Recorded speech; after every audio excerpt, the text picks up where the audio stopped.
Hey there, James here. Hope you're having a great day and welcome to another one of my lessons. Now in today's video, I want to show you a really powerful practice technique which you can use to build speed. It's particularly good for building speed in your fretting hand, but you can also adapt it and use it to speed up almost any exercise or any lick that you want to. I call this exercise speed stacking, and it's based on the idea that we can push ourselves to top speed for a very short period of time, then rest for a moment, then push ourselves again and rest. And over time, we can gradually build up the length of time that we're playing at that speed for. We're going to be using a metronome for this lesson. It's a great way to help us focus on staying in time and to measure our progress. And we're also going to be using it to really push ourselves to top speed. So grab your metronome and let's get started. So let's imagine I've got a repeating blues scale lick and I want to speed it up. The lick goes like this. I'm picking 10 on the top E, then I'm hammering my third finger onto 13 and pulling it off. Then I'm playing the B string and pick that with an up pick. Then I'm going to play the 10th fret on the top E string again, come back to the B string with an up pick, pick 13, pull off to 10 and ham back onto 13.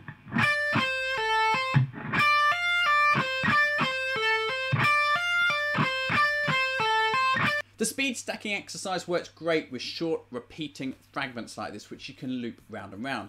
It's also cool to work on things like this because they're the kind of things that you often use in your playing. So rather than use the exercise on a mechanical type thing, which you're not really going to use in a real life playing situation, this makes it immediately useful when you're actually playing solos and improvisations. Once we've got the lick which we want to practice, we need to find our cruising speed. Now our cruising speed is the tempo at which we can loop the lick round quite comfortably without pushing ourselves too hard. So it's a speed at which we can just kind of cruise around playing the lick over and over. Now we need to use our metronome to get this. So let's say I think my cruising speed is about 130, just say. I'll set my metronome to 130. Actually 132 is the closest I can get on this metronome. And I'll see if I can loop the lick round at that speed.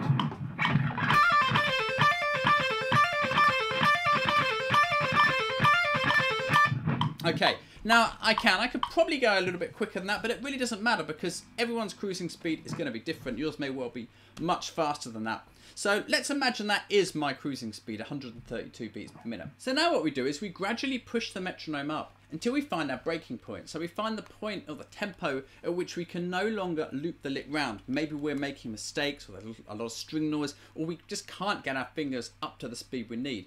So let's imagine that I've done this process and I've hit a ceiling at 152. So 152, let's say that's the limit. After that, I can't play it any quicker. So I've got my metronome at 152 now. I'm going to put it on and I'm going to practice playing the lick once with a short rest in between.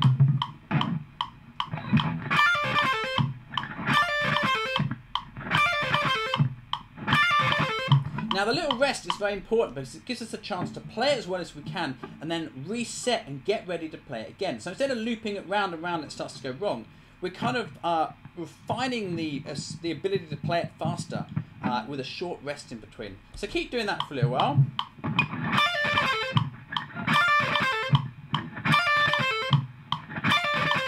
Now when you find you're consistently getting that, you can start to stack more repetitions on top. So I'm going to try playing it twice now. 1, 2, 3, 4. 2, 3, 4. 2, 3, 4. 2, 3, 4. Now, once you start to get the hang of that, you can try playing it 3 times. 1, 2, 3, 4.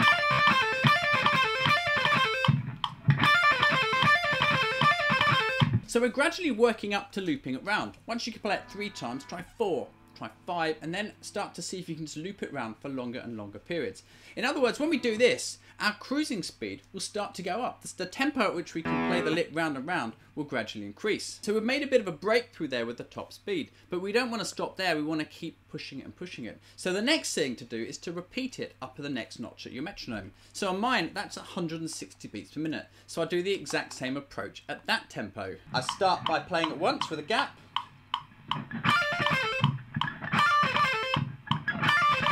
Then twice. 2, 3, 4. 2, 3, 4. And then 3 times.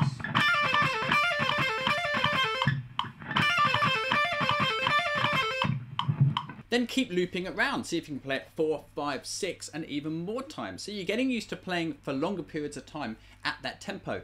Now listen very carefully and try and check that you're not going out of time. And one way to do this is to target a particular note in the lick on the click. For example, the first note should be on the click of the metronome. There.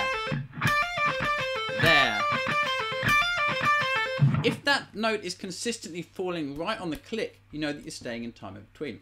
So once you've done that, keep going. Push your metronome up even further. I'm going to try it now up at 168 beats per minute.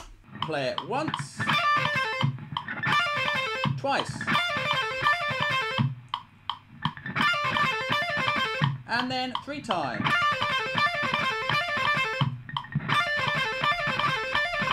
4 times. And so on. Now you can keep going till you reach absolute burnout point and you can't go any faster. But if you keep consistently using this approach in your practice, you'll start to find that your general fluency and playing speed, playing technique will just start to improve over time. In fact, what you'll find is that your cruising speed, your starting speed, is going to gradually increase. So after a little while of working on this, you'll probably find that your cruising speed has gone up from wherever we started at was 132 to maybe 140 or 150 or something. As our cruising speed increases, it gives us the ability to play phrases like this at speed and for longer times in our solos, and that's the whole point of this. Now, a word of warning, this can become a little bit obsessive, this method of practicing, as we push for faster and faster speeds. It's really, really important that we start to integrate this into a musical setting. And one of the best ways to do this is to find backing tracks at our cruising speed and practice looping the lick round as part of a solo. Now I've got a D minor backing track here. I'm going to see if I can just work that repeating quick lick into the solo somewhere. So let's see what I can do with that.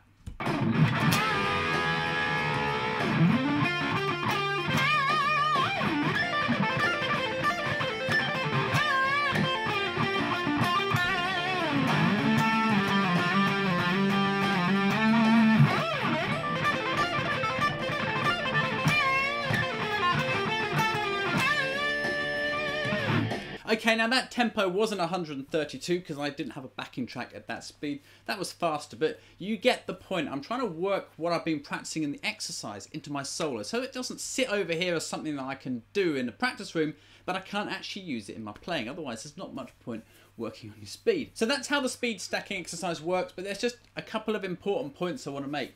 The first one is, as you push the tempo, you may find that you speed up your metronome and you just can't hit the new speed. But keep persevering with it, because sometimes it can take a few times round to actually learn to feel and sense how quick you actually need to play the lick out. So just because you don't hit it straight away doesn't mean you haven't got the ability to play it. Keep persevering a few times round and you'll start to probably just get into the flow of it, and you might surprise yourself that you do suddenly hit the new speed. The second thing is, you need to repeat this process when you practice. So just because you reach a new top speed one day doesn't mean that when you come back to the exercise the following day that you're going to instantly be able to start at that speed. You're working your way up, so you want to probably start at the same cruising speed and work your way up from there. And over a period of time you'll probably find that you're simply starting at a quicker speed and ending at a quicker speed, so your whole ability to play fast just gradually increases over time. The third important point is that this works great with small fragments. So if you're trying to apply it to speed up a longer lick, then you're probably going to want to break that lick up into smaller bits, sort of a beat or maybe 2 beats long, and start with that, work on each fragment of the lick, and then you can have a go at gradually joining them back up. Now I want you to leave a comment below if you see a breakthrough with this. So if you take a lick and suddenly you're 20 beats quicker, leave a comment below. Let us all know. Let's celebrate that success. If you like my lessons, then remember to check out my website where you'll find loads more stuff, plus some extra free goodies, and also subscribe to my YouTube channel below so that you don't miss any of my future lessons. Thanks a lot for watching. Look out for more lessons from me very soon. So have a great day, and I'll catch you next time.